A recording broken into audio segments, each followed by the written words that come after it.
ಯಾರ್ದೋ ಕಾಲ್ ಬಂದ್ ಕೂಡ್ಲೆ ಯಾಕಿಷ್ಟೊಂದು ಹೋದ್ಲು? ಆ ವಿಕ್ಕಿನೇ ಏನಾದ್ರೂ ಬ್ಲಾಕ್ ಮೇಲ್ ಮಾಡ್ತಿರ್ಬೋದಾ? ಅಥವಾ ನನಗೆ ಗೊತ್ತಿಲ್ದಿರೋ ಹಾಗೆ ಇನ್ಯಾವ್ದಾದ್ರೂ ವಿಷಯ ಇದೆಯಾ?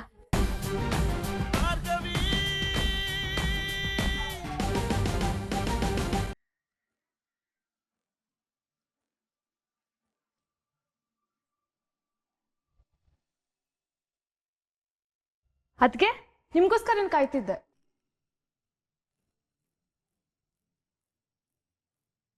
ಪರವಾಗಿಲ್ಲ, ಮಾತಾಡೋರಿ. ನನ್ ಬೃಂದ ಅದಕ್ಕೆ ಅನ್ಕೊಂಡ್ ಮಾತಾಡ್ದೆ, ನಿನ್ ಜೊತೆ ಅಲ್ಲ. ಪರವಾಗಿಲ್ಲ ಬಿಡು, ನಿನ್ ಜೊತೆ ನಾನು ಮಾತಾಡ್ಬೇಕು. ಒಬ್ಳೆ ಸಿಕ್ಕಿದ್ದು ಒಳ್ಳೇದಾಯ್ತು.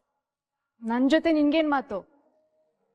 ನಿನ್ ಜೊತೆ ಮಾತಾಡೋದಕ್ಕೆ ಇಂಟ್ರೆಸ್ಟ್ ಆಗ್ಲಿ ಟೈಮ್ ಆಗ್ಲಿ ನನಗಿಲ್ಲ. ವಿಕ್ಕಿ ಬಗ್ಗೆ.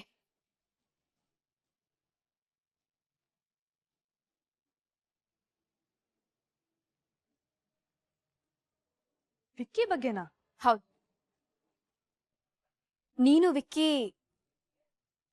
ಅದು ನಿನಗೆ ಬೇಡದೇ ಇರೋ ವಿಷಯ. ನನ್ನನ್ನ ನನ್ನ ಪಾಡಿಗಿರೋದಕ್ ಬಿಡು. ನೀನು ಅವನ್ ಸಹವಾಸ ಮಾಡ್ದೆ ನಿನ್ ಪಾಡಿಗೆ ನೀನಿರ್ಲಿ, ಚೆನ್ನಾಗಿರ್ಲಿ ಅಂತಾನೆ ನಾನು ಈ ಮಾತು ಹೇಳ್ತಾ ಇರೋದು. ಆ ವಿಕ್ಕಿ ಒಳ್ಳೆಯವನಲ್ಲ. ಅವನ್ನ ನಂಬಿ ನೀನ್ ಮೋಸ ಹೋಗ್ಬೇಡಾರಿತ್ತು. ಸಂಧ್ಯಾಗೂ ಹೀಗೆ ಹೇಳಿ ತಲೆ ಕೆಡ್ಸ್ತೀಯಾ? ಅಥವಾ ಅವಳೇ ನಿನ್ನನ್ನು ಹುಡ್ಕೊಂಡ್ ಬಂದಿದ್ಲ? ನೋಡು, ನಾನ್ ನಿನ್ ಕಣ್ಣಿಗೆ ಹೇಗ್ ಕಾಣಿಸ್ತಿದ್ದೀನೋ ನನಗ್ ಗೊತ್ತಿಲ್ಲ. ಆದ್ರೆ ನಾನು ಒಳ್ಳೆಯವಳಾದ್ರು ಕೆಟ್ಟವಳಾದ್ರೂ ನಿನ್ಗೇನು ಆಗಲ್ಲ. ಆದ್ರೆ ಕೆಟ್ಟತನದಿಂದ ನಿನ್ ಲೈಫ್ ಹಾಳಾಗ್ತಿದೆ ಅನ್ನೋದು ನೆನಪಿರ್ಲಿ. ವಿಕ್ಕಿ ಒಬ್ಬ ಕ್ರಿಮಿನಲ್ ರೀತು. ನಿನ್ ಮುಂದೆ ಒಳ್ಳೆ ಒಂಥರ ಮುಖವಾಡ ಹಾಕೊಂಡು ನಾಟಕ ಮಾಡ್ತಿದ್ದಾನಷ್ಟೆ. ಆಮೇಲೆ ನೀನಿನ್ನು ಚಿಕ್ಕವಳು. ಇವಾಗ್ಲೇ ಈ ಪ್ರೀತಿ ಗೀತಿ ಅಂತೆಲ್ಲ ತಲೆ ಕೆಡಿಸ್ಕೊಳ್ಬೇಡ. ಚೆನ್ನಾಗಿ ಓದಿ ನಿನ್ ಭವಿಷ್ಯ ಕಟ್ಕೋ. ಸ್ವಲ್ಪ ದಿನ ಕಳೆದ್ಮೇಲೆ ನಾನು ಹೇಳಿದ್ದೆಲ್ಲ ಸತ್ಯ ಅಂತ ನಿನಗೆ ಅರ್ಥ ಆಗುತ್ತೆ. ನೋಡು, ನಿಮ್ಮಪ್ಪ ಅಮ್ಮ ತುಂಬಾನೇ ಭಯದಲ್ಲಿದ್ದಾರೆ. ಅವ್ರ ನೋವಿಗೆ ನೀನ್ ಕಾರಣ ಆಗ್ಬೇಡ. ಅವ್ರು ಯಾವ ಹುಡುಗನ್ ತೋರಿಸ್ತಾರೋ ಆ ಹುಡುಗನ್ ಮದ್ವೆ ಆಗಿ ಆರಾಮಾಗಿ ಖುಷಿಯಾಗಿರು.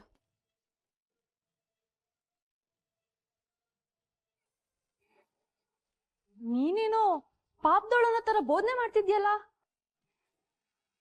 ನಮ್ಮ ಅಣ್ಣನ ಪ್ರೀತಿ ಹೆಸರು ಬುಟ್ಟಿಗೆ ಹಾಕೊಂಡದ್ನ ಇಷ್ಟ ಬೇಗ ಮರ್ತ್ಬಿಟ್ಯಾ? ಅಂದ್ರೆ ನೀನು ನಿಮ್ಮಪ್ಪ ಅಮ್ಮಂಗೆ ಮೋಸ ಮಾಡಿಲ್ವಾ?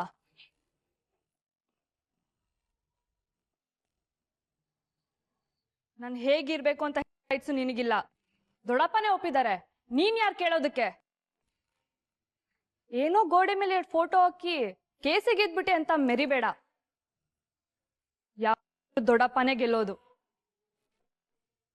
ಇನ್ನೊಂದ್ಸಲ ನನ್ನ ವಿಕ್ಕಿ ಮಧ್ಯೆ ಬರೋಕ್ ಟ್ರೈ ಮಾಡಿದ್ರೆ ನಾನಂತೂ ಸುಮ್ಮನಿರಲ್ಲ.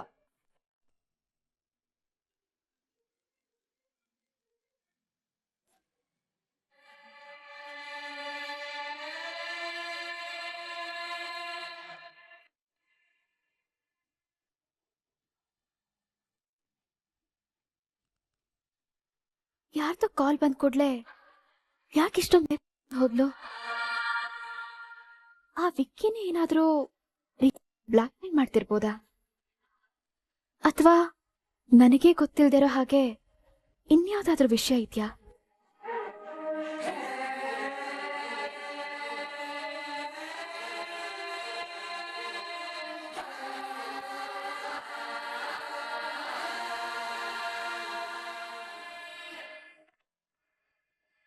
ಮೇಡಮ್,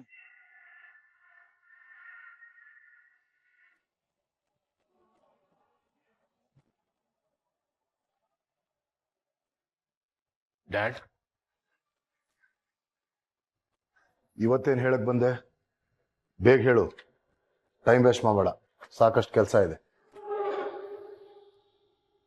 ಭಾರ್ಗವಿ ಅವ್ರನ್ನ ನೀವು ಸೊಸೆ ಅಂತ ಒಪ್ಕೊಳ್ಳಿ ಡ್ಯಾಡ್.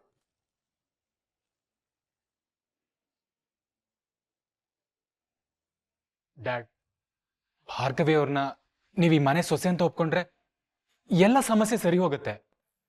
ನೀವು ಅವ್ರನ್ನ ಸೊಸೆ ಅಂತ ಒಪ್ಕೊಂಡ್ರೆ ಎಲ್ಲರೂ ಒಪ್ಕೋತಾರೆ. ಅವಳನ್ನ ನಾನು ಸೊಸೆಯಾಗಿ ಒಪ್ಕೊಳ್ಳೋದಿರ್ಲಿ, ಅವಳು ನನ್ನನ್ನ ಮಾವ, ನಿರ್ಮಲನ್ನ ಅತ್ತೆ ಅಂತ ಒಪ್ಕೊಂತಾಳ? ಹೇಳಪ್ಪ, ನಿನ್ನ ಹೆಂಡತಿ ಒಪ್ಕೊಂತಾಳ? ಡ್ಯಾಡ್, ನೀವು ಒಪ್ಕೊಂಡ್ರೆ ಅವ್ರನ್ನ ಒಪ್ಸೋ ಜವಾಬ್ದಾರಿ ನಂದು ಡ್ಯಾಡ್.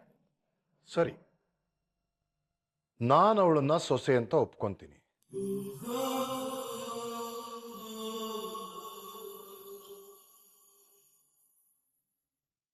ವಂದನ, ಶಕ್ತಿ, ಯಾರೇ ಅಡ್ಡ ಬಂದ್ರು ನಾನು ನೋಡ್ಕೊಂತೀನಿ.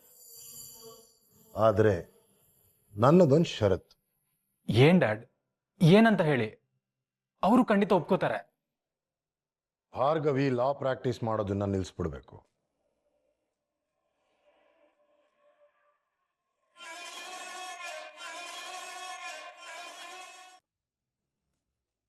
ಮೊದಲಿಂದಾನು ನಮ್ಮನೇಲಿ ಯಾವ ಹೆಣ್ಮಕ್ಳು ಕೆಲ್ಸಕ್ಕೆ ಹೋಗಿದ್ದೇ ಇಲ್ಲ. ನಿಮ್ಮ ಅಜ್ಜಿ, ನಿಮ್ಮಮ್ಮ, ಚಿಕ್ಕಮ್ಮ, ಅಕ್ಕ ತಂಗೀರು ಎಲ್ರನ್ನೂ ಗಮನಿಸಬೇಕಾದ್ರೆ. ಇನ್ನು ಮುಂದೆ ಭಾರ್ಗವಿ ಈ ಮನೆ ಸೊಸೆ ಅಂತಾದ್ರೆ ಅವಳು ಈ ರೂಲ್ಸ್ ಅನ್ನ ಫಾಲೋ ಮಾಡಬೇಕು, ಈ ನೀತಿ ನಿಯಮಗಳನ್ನ ಪಾಲಿಸ್ಬೇಕು. I have been fair Arjun. ನೀನು ಅವಳ ಗಂಡ, ಮೊದಲು ನಿನಗಿದ ಒಪ್ಕೆನಾ ಹೇಳು. ಅಲ್ಲ ಡ್ಯಾಡ್, ಇದು ಕೇವಲ ಅವ್ರ ವೃತ್ತಿ ಮಾತ್ರ ಅಲ್ಲ, ಅವ್ರ ಕನ್ಸು, ಅವ್ರು ನಂಬಿರೋ ನಂಬಿಕೆ. ಇದೇ ಅವ್ರ ಬದುಕಿನ ಗುರಿ, ಧ್ಯೇಯ ಎಲ್ಲಾನು. ಅಲ್ಲ, ಅದನ್ನ ಬಿಟ್ಬಿಡು ಅಂತ ಹೇಗೆ ಹೇಳಿ ಡ್ಯಾಡ್? ಆಗಿರೋದನ್ನೆಲ್ಲ ಮರೆತು ಅವಳನ್ನ ನನ್ನ ಸೊಸೆಯಾಗಿ ಒಪ್ಕೊ ಅಂತ ನನ್ನ ಹತ್ರ ಕೇಳ್ತಿದ್ಯಾ? ಹಾಗೆ ಅವಳನ್ನು ಕೇಳು. ನನ್ನ ಹಾಗೆ ವಿಶಾಲ ಮನಸ್ಸಿಂದ ಒಪ್ಕೊಂತಾಳೋ ಇಲ್ವೋ ನೋಡೋಣ. ಅವಳನ್ನ ಕೆಲ್ಸದಿಂದ ಬಿಡಿಸಿ ಎಲ್ರ ಜೊತೆ ಹೊಂದ್ಕೊಂಡು ಎಲ್ರಲ್ಲಿ ಒಬ್ಳಾಗಿರೋ ಹಾಗೆ ಮಾಡಿ ಈ ಮನೇಲಿ ಇರ್ತೀಯೋ, ಅಥವಾ ಅವಳನ್ನ ಕೋರ್ಟ್ಗೆ ಹೋಗಕ್ ಬಿಟ್ಟು ಅವಳನ್ನು ಬಿಟ್ಟು ಮನೇಲಿ ಇರ್ತೀಯೋ? The choice is yours.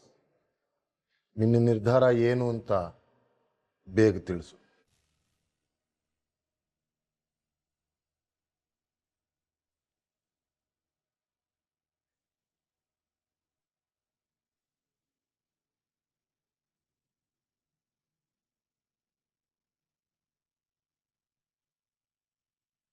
ಅಪ್ಪ, ಒಂದು ಸಲ ಜೀವನೇ ಬಾಯಿಗೆ ಬಂದ್ಬಿಟ್ಟಿತ್ತು. ಈಗ ಸಮಾಧಾನ ಆಯ್ತು. ಭಾರ್ಗವಿ ಕೈ ಕಟ್ಟಿ ಮೂಲೆಯಲ್ಲಿ ಕೂರ್ಸೋಕೆ ಒಳ್ಳೆ ಪ್ಲಾನೇ ಮಾಡಿದ್ರಿ ಮಾವ.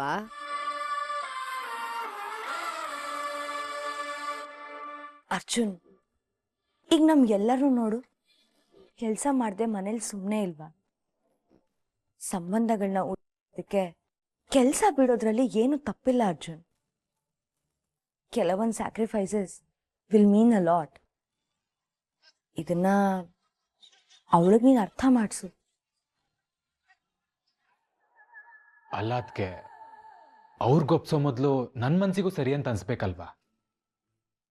ನೀವೆಲ್ಲರೂ ನಿಮ್ ಸ್ವಂತ ಖುಷಿಯಿಂದ ಹೊರಗಡೆ ಕೆಲ್ಸಕ್ಕೆ ಹೋಗ್ತಾ ಇದ್ದೀರಾ. ಆದ್ರೆ ಭಾರ್ಗವಿ ಅವ್ರಿಗೆ ಹಾಗಿರೋದು ಇಷ್ಟ ಇಲ್ಲ ಅಂತ ಗೊತ್ತಿದ್ರು ನಾನು ಅವ್ರ ಕೆಲಸ ಬಿಡಿ ಅಂತ ಹೇಗೆ ಹೇಳಿ? ಮದ್ವೆಗೆ ಮುಂಚೆ ಅವರು ನಿನಗೆ ಎಷ್ಟು ಆಸ್ತಿ ಇದೆ, ನನಗೆ ಅದು ಬೇಕು ಇದು ಬೇಕು ಅಂತ ಕೇಳಿಲ್ಲ ಅದಕ್ಕೆ. ಬದಲಾಗಿ ನಾನು ಕೆಲ್ಸಕ್ಕೆ ಹೋಗ್ಬೋದು ಅಲ್ವಾ ಪಾರ್ಥ ಅಂತ ಕೇಳ್ಕೊಂಡಿದ್ರು. ಅಷ್ಟು ಒಳ್ಳೆಯವ್ರವ್ರು. ಲಾಯರ್ ಆಗಿ ಕೆಲಸ ಮಾಡಬೇಕು ಅನ್ನೋದು ಭಾರ್ಗವಿ ಪಾಲಿಗೆ ಬರೀ ಒಂದು ಕೆಲಸ ಅಲ್ಲ, ಅದೇ ಅವ್ರ ಜೀವ, ಜೀವನ, ಕನಸು ಎಲ್ಲಾನು. ಇನ್ಫ್ಯಾಕ್ಟ್ ನಾನು ಅವ್ರನ್ನ ಇಷ್ಟಪಟ್ಟಿದ್ದು ಡ್ಯಾಡ್ ಥರ ಅವರು ಒಬ್ಬ ನಿಷ್ಠಾವಂತ ಲಾಯರ್ ಅನ್ನೋದನ್ನ ನೋಡಿ. ಈಗ ಕೆಲಸನ ಬಿಟ್ಬಿಡು ಅಂತ ಅನ್ನೋದು ಹಾಡೋ ಕೋಗಿಲೆನ ತಂದು ನೀನು ಹಾಡಬೇಡ ಅಂತ ಪಂಜರದಲ್ಲಿ ಕೂಡ ಹಾಕೋ ಥರ ಅನ್ಸತ್ತೆ. ಮನ್ಸಿಗೆ ತುಂಬಾ ಹಿಂಸೆ ಆಗ್ತಿದೆ ಅದಕ್ಕೆ. ನಿನ್ನ ಹೆಂಡತಿ ಬಗ್ಗೆ ಇಷ್ಟು ಯೋಚನೆ ಮಾಡೋದು ನೋಡಿದ್ರೆ ತುಂಬಾ ಖುಷಿ ಆಗತ್ತೆ ಅರ್ಜುನ್. ಆದ್ರೆ ಹೆಣ್ಮಕ್ಳ ಜೀವನನೇ ಬೇರೆ ತರ ಅರ್ಜುನ್.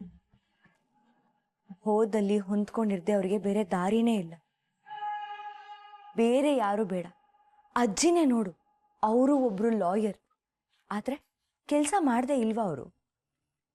ಮನೆ ಪದ್ಧತಿಗೆ ಗೌರವ ಕೊಟ್ಟು ಅವರು ಒಬ್ರು ಗೃಹಿಣಿಯಾಗಿ ಸಂಸಾರ ನಡೆಸಿದಾರಲ್ವಾ? ಅಲ್ಲ ಅದಕ್ಕೆ ನೀವಿನ್ನೂ ಯಾವ ಕಾಲದಲ್ಲಿದ್ದೀರಾ? ಆಗಿನ ಕಾಲದಲ್ಲಿ ನಡೆದಿದ್ದೆ ಈ ಕಾಲದಲ್ಲಿ ನಡಿಬೇಕನ್ನೋದು ತಪ್ಪಲ್ವಾ? ಅಷ್ಟಕ್ಕೂ ಭಾರ್ಗವಿ ಎಲ್ರ ತರ ಅಲ್ಲ ಅದಕ್ಕೆ. ಅವ್ರ ಯೋಚನೆ, ಅವ್ರು ಆಯ್ಕೆ ಮಾಡೋ ದಾರಿ ಎಲ್ಲಾನು ಬೇರೆ ತರ ಇದೆ. ನಮ್ಮ ಸಮಾಜದ ಇಂಥ ಅರ್ಥ ಇಲ್ದಿರೋ ಕಟ್ಪಾಡುಗಳನ್ನ ಅವ್ರು ಒಪ್ಪಲ್ಲ. ಮೊದ್ಲಿಂದನೂ ಅಷ್ಟೇ ತಪ್ಪಿನ ಬಗ್ಗೆ ಪ್ರಶ್ನೆ ಮಾಡಿ ಸರಿಪಡಿಸೋ ಸ್ವಭಾವ ಅವ್ರದ್ದು. ಮೊದ್ಲಿಂದ ಏನು ಅವಳು ಹುಟ್ಟಾಗಿಂದ ನೋಡ್ತಿದ್ದಾನೆ. ಎಷ್ಟು ಅಂತ ಹೆಂಡತಿಗೆ ಸಪೋರ್ಟ್ ಮಾಡ್ತೀಯೋ, ಸ್ವಲ್ಪ ನಿಮ್ಮ ಅಣ್ಣಂಗೂ ಈ ಬುದ್ಧಿ ಇದ್ದಿದ್ರೆ ನನ್ನ ಜೀವನನೂ ಸರಿ ಹೋಗ್ತಿತ್ತು.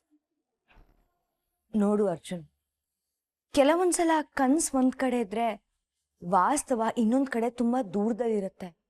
ಆಗ ಎರಡು ನನ್ಸಾಗಕ್ಕೆ ಅವಕಾಶ ಇರೋದಿಲ್ಲ. ಈಗ ಒಂದು ಅವಳ ಕನ್ಸಿನ ಹಾಗೆ ಲಾಯರ್ ಆಗಿ ಮಾವನ್ ಎದುರು ಹಾಕೊಂಡು ನಿನ್ನಿಂದ ದೂರ ಆಗ್ಬೇಕು, ಇಲ್ಲ ಈ ಮನೆ ಪದ್ಧತಿಗಳಿಗೆ ಗೌರವ ಕೊಟ್ಟು ಅದನ್ನ ಒಪ್ಕೊಂಡು ನಿನ್ನ ಜೊತೆ ಸಂಸಾರ ನಡೆಸ್ಬೇಕು. ಬೇರೆದನ್ನೆಲ್ಲ ಬಿಟ್ಟಾಕು ಅರ್ಜುನ್. ನಿನಗವಳು ಬೇಕಾ ಬೇಡವಾ ಅನ್ನೋದನ್ನ ಯೋಚನೆ ಮಾಡು. ಉತ್ತರ ಬೇಕು ಅನ್ನೋದಾದ್ರೆ ನೀನವಳನ್ನ ಒಪ್ಪಿಸ್ಬೇಕು.